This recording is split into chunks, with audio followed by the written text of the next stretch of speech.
एक तो stock market की सूरत हाल, ये कितनी हौसला अफजा है, किन फैक्टर्स पे बेसिकली ये मार्केट डिपेंड करती है, जिसकी वजह से हम देख रहे हैं कि अब इसमें कुछ बेहतरी आ रही है, एतमाद बहाल हुआ है सरमायाकारों का। बात यह है कि पाकिस्तान स्टॉक एक्सचेंज जो है, मैं हमेशा से कहता रहा हूँ आपके मुख्तलिफ प्रोग्रामों में कि बड़ी अंडर वैल्यूड मार्केट थी और सिर्फ सेंटिमेंट चेंज होने की बात थी, ट्रस्ट लेवल, कॉन्फिडेंस लेवल आना था।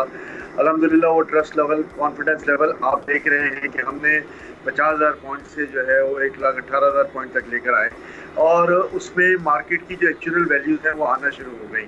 अब भी मैं समझता हूँ कि मार्केट में डेप्थ बहुत है, पाकिस्तान स्टॉक मार्केट में बड़ी गुंजाइश मौजूद है।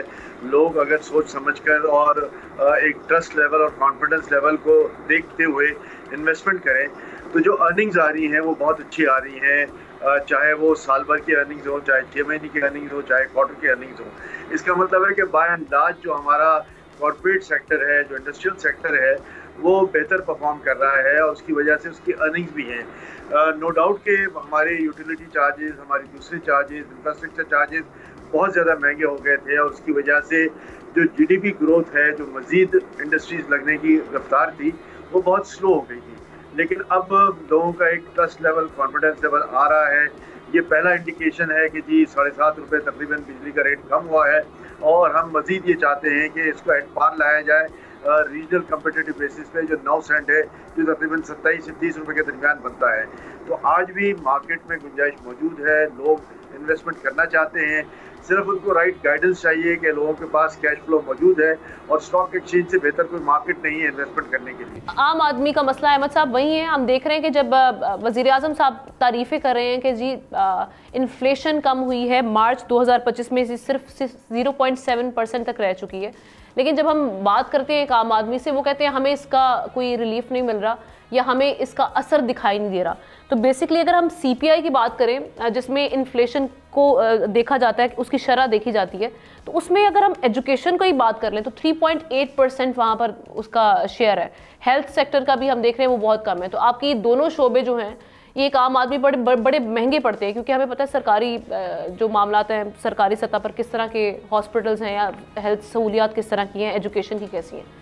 तो आप क्या समझते हैं कि ये जो इन्फ्लेशन वाला ये सिर्फ परसेप्शन है, बेसिकली आम आदमी को किस तरह से रिलीफ मिलेगा फिर?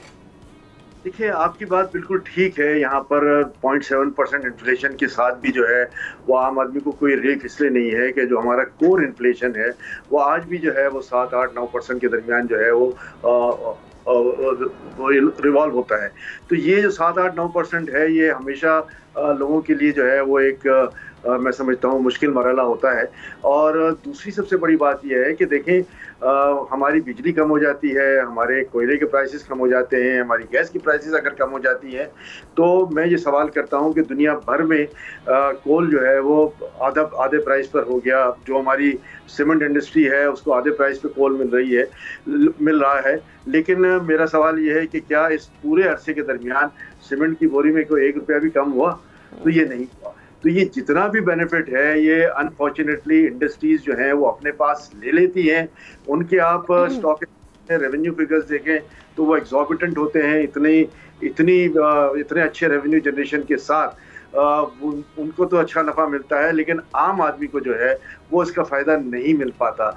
गवर्नमेंट को ये चाहिए कि इस पूरे उसमें माहौल में जहाँ प्राइसेस कम होती हैं वहाँ इसकी बड़ी सख्ती से मॉनिटरिंग भी करें कि अगर आपको रॉ मटेरियल कम मिल रहा है, अगर आपको बिजली के प्राइसेस कम मिल रही है, अगर गैस के प्राइसेस रिवाइज हो जाते हैं, तो मैं समझता हूँ कि उसका फिर डायरेक्ट इम्पैक्ट जो है वो आम आदमी पर आना चाहिए, ताकि उसकी कुव्वत खरीद जो है वो बेहतर तरीके से बढ़ सके। सब्सक्राइब करें और बेल दबाएं ताकि कोई खबर रह न जाए।